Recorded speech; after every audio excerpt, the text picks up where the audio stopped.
We've brought you the story of Sean Ellis a few times over the years. Now he's at the center of a new Netflix docu-series called Trial 4.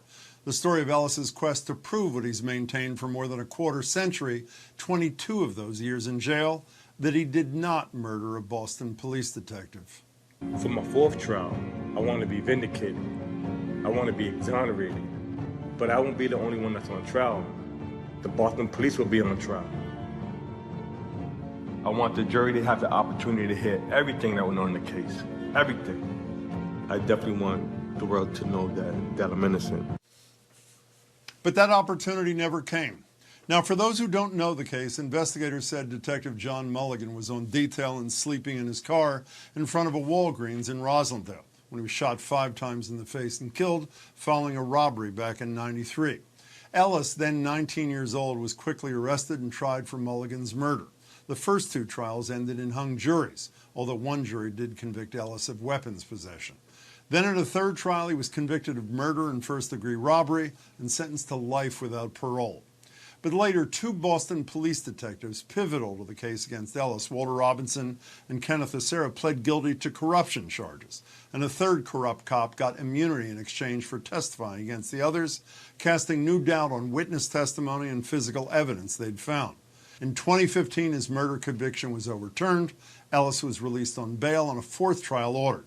But then in 2018, prosecutors dropped the charges. And while that made Sean Ellis a free man, it also meant he never did get that 4th trial and his chance to prove his innocence in court. So he's taken his case directly to the public instead via Netflix, where he and his lawyers lay out what happened in '93 and everything they've learned since, along with witnesses, jurors, police officers, journalists, including some clips from this show and others at GBH. I'm joined now by Sean Ellis, his lawyer Rosemary Scapicchio, and the series director Remy Burkell. Welcome to all 3 of you, and congratulations. It's a really powerful film. Thank you. Thank you. Sean, why'd you agree to be the subject of an 8-hour documentary?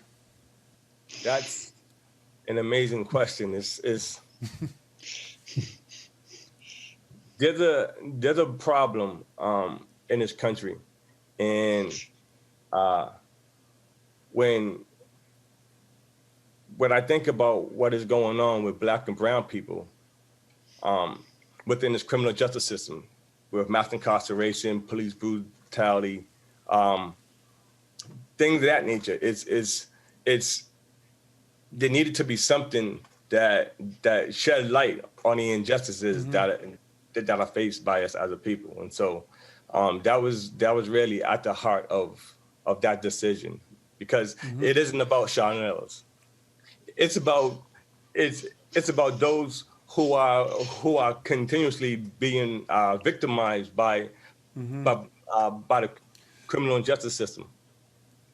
Remy, what drew you to Sean's story?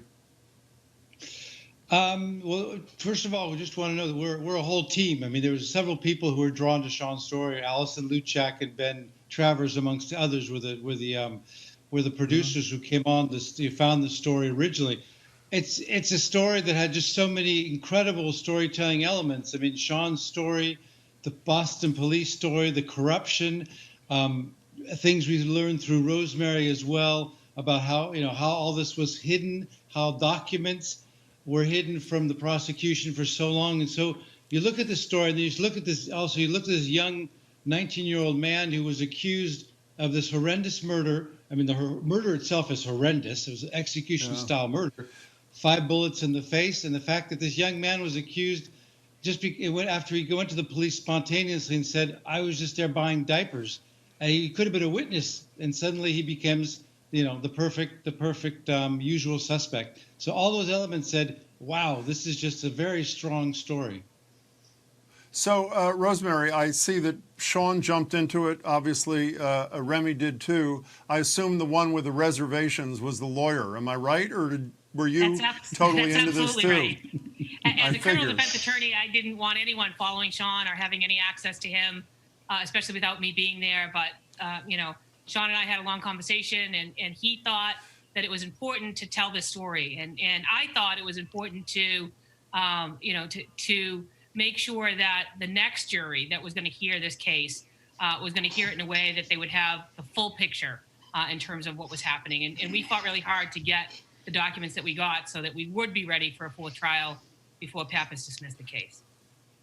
So, Sean, did you see this documentary as the fourth trial you never had an opportunity to prove your innocence? Because as Rosemary just mentioned, acting DA Pappas, when they dropped the charges, both he at the time and the current police commissioner, and the police commissioner then, Gross, went out of their way to say they were absolutely not saying that you were innocent. In fact, they were saying the contrary. So was this essentially your fourth trial?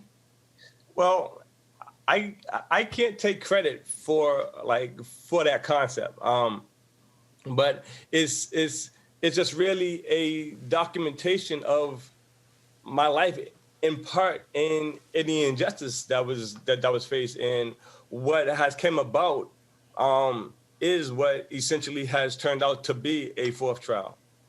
Yeah. You know, Remy, a lot of people at the end of the episodes, you have a list of people who were intimately involved in this, many of them on the wrong side, who refused to talk to you. What is that what message is conveyed by that? What were you trying to say? Well, it was basically to say that it was teamwork, as I said. It's a journalistic work. We went and looked and talked to everybody. I mean, the list goes on. I mean, we have, I could go on to Ralph Martin, Mel King, Mayor Flynn from the time to get, Ted Landsmark. We talked, we did our due diligence, as you would say in the law, but we just looked at everything, and we looked at every document we get our hands on. And like in the stories, Rosemary took 10 years to get documents through FOIAs. We took over a year to get some of the documents we wanted to look at too. So even if we're not, a lawyer, no one was in prison because of us, but we talked to a lot of people, and certain people said, yeah, we're going to go on camera, we'll accept that. And a lot of people said yes and then disappeared, and other people just said, no way, not in Boston. I'm not going to go on camera. Those police officers are still out there. We're still afraid of blowback. It's 25 years later, so it tells you a lot about the story. What did it tell you, Rosemary? You know all the players. I'm sure those names carried a lot of meaning for you, the people who refused to cooperate. What did it say to you? It told me that the people who refused to cooperate had something to hide. And we're still in a position now where we're trying to get Sean's gun conviction reversed as well, so that he is no longer a convicted felon. And right now we're in negotiations with the district attorney's office to try to pick up where we left off in terms of talking about this case. And I can tell you that when she first took office, Rachel Rollins and I had a conversation about Sean's case. And at that time, her priority in her office was actually people who were currently incarcerated fighting to get out, like the Keon Sprinkles and the Ronnie Qualls of the world that she was working on. But I expect that we're going to continue to talk about trying to get rid of Sean Ellis's gun conviction, because he didn't do it, and he shouldn't be a convicted felon because of this case. I had her on the radio with me just the other day, and I had her on immediately after she was elected. She said she was going to look into a whole bunch of cases. I said, did that include Sean Ellis's? She said it might. What she said to me the other day is, I'm not going to say that, Jim. When I said, what are you doing about this case? I'm just telling you that this will not be the last time you hear my voice on this issue. We're looking at everything that has happened here. When she said that, and she wouldn't tell me what specifically, is it around the gun charges, or what exactly is that's it, my focus. or is it broader? I would love to see Sean exonerated. That would be a dream come true to him and to me. Could she do that? Could she do that? Absolutely, she could. But the why are first you step, not I think, pushing is her to to get do that? out from underneath the gun conviction, and that's that's what we're working on now. And like I said, we had talked initially when she took office, and she was busy working on other cases where people were still in jail for having not committed a crime, and that was her focus. And now I think that she's more focused on what's happening with Sean, the injustice in the system, and the way that her office was portrayed in Trial 4 was horrific.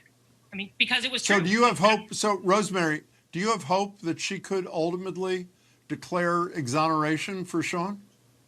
I think she could. I don't know if she will, but I think she could, based on all of the evidence that's been developed in this case. And to give Sean the opportunity to not be a convicted felon, go and live the rest of his life as the person that he is, and not drag that ball and chain around with him on this gun conviction that we all know. You either believe he did it or you didn't. And there is no in between. There's no gray area here at all. Do you know who did it, Rosemary? I do not, but I know no one's looking for them, so that's a problem. Sean, I know you're sick of me asking this question. Every time you're here, I ask you the same question because I can't believe your answer, which is you spent 22 years of your life in jail for something that you say relentlessly you did not do. I always ask you, why are you not, even your mother in the film says he's not angry. Why are you not angry that half of your life was taken away for something you say you didn't do? So, allow me to explain this. Like, it's not that I'm angry. It's not that I'm not angry, Jim. It's when I watch the documentary, it's like there's feelings inside of me that arise.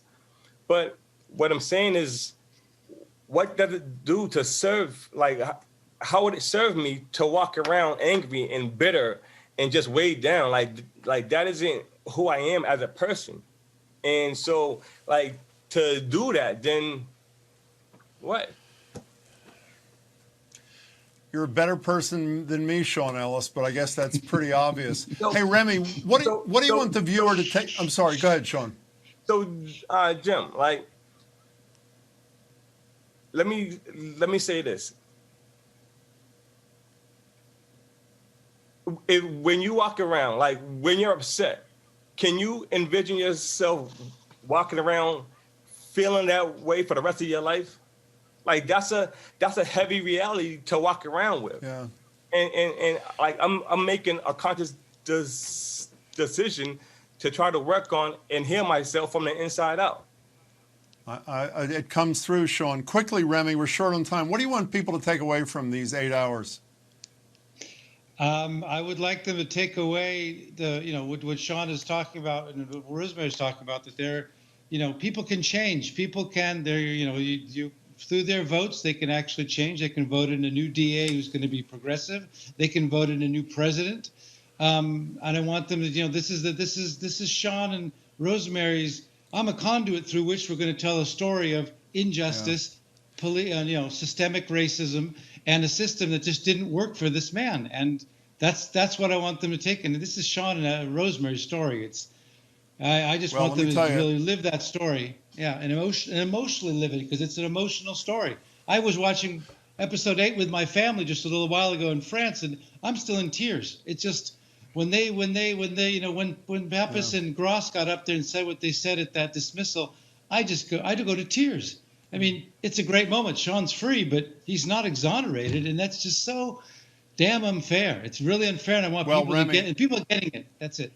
And Sean said he's doing it for people beyond himself. Your timing could not be better. Sean, I only have 30 seconds. Can we end on an up note here?